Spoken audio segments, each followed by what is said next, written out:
देखिए, पिछले कई सालों से एमआईएम पार्टी को गुजरात की आवाम चाहती थी कि गुजरात में भी एमआईएम पार्टी आए, और आए दिन हमें वहाँ के जो लोग हैं वो संपर्क में थे। असदुद्दीन अवैसी साहब के पास गुजरात के कई लोग जाते हैं और यही कहते थे कि एमआईएम पार्टी ने गुजरात में भी आना चाहिए। अब हमने फैसला किया है कि जो भारतीय ट्राइबल पार्टी है, बीटीपी पार्टी, छोटू भाई वसावा जी की,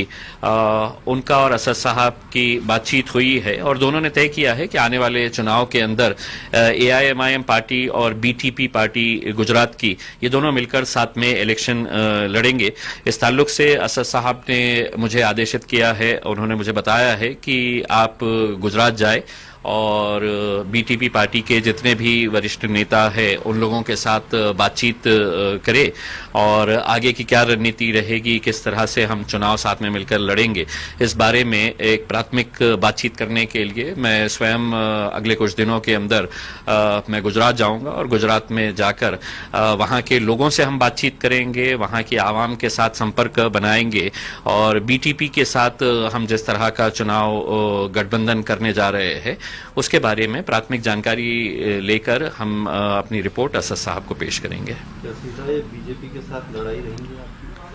देखिए, स्वाभाविक है कि हम जहां जहां पर भी जाना चाह रहे हैं या चुनाव लड़ना चाह रहे हैं, हम चाहते हैं कि एक ऐसा गठबंधन बने कि जिससे हम मिलकर भारतीय जनता पार्टी को हरा सके। आज इस देश के अंदर भारतीय जनता पार्टी को हराना बहुत जरूरी हो गया है, इसीलिए जितनी भी छोटी बड़ी पार्टियां हैं सब एक साथ मिलकर अगर आते हैं तो यकीनन हम भारतीय जनता पार्टी को हरा सकते हैं। भारतीय जनता पार्टी के इस गुमान में है कि गुजरात उनका गढ़ है।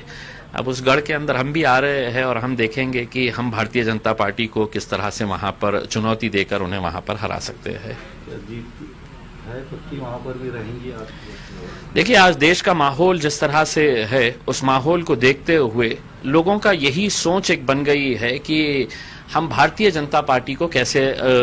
हरा सके, और लोगों ने एक मन बना लिया है। आप देखेंगे कि हम जब बिहार के अंदर गए तो बिहार के अंदर भी एमआईएम पार्टी को लोगों ने एक्सेप्ट किया, बहुत अच्छे तरीके से वहां पर हमें जीत मिली। हैदराबाद के नगर निगम के चुनाव जब आए तो आप वहां पर देखे होंगे कि भारतीय जनता पार्टी ने पूरी ताकत झोंकने के बावजूद भी एमआईएम पार्टी को वो कमजोर नहीं कर सके। तो हमारा ये कहना है कि अब हम देश के दूसरे इलाकों के अंदर जाएंगे, जैसा असद साहब ने पहले भी ऐलान कर दिया है कि हम पश्चिम बंगाल जाएंगे, उत्तर प्रदेश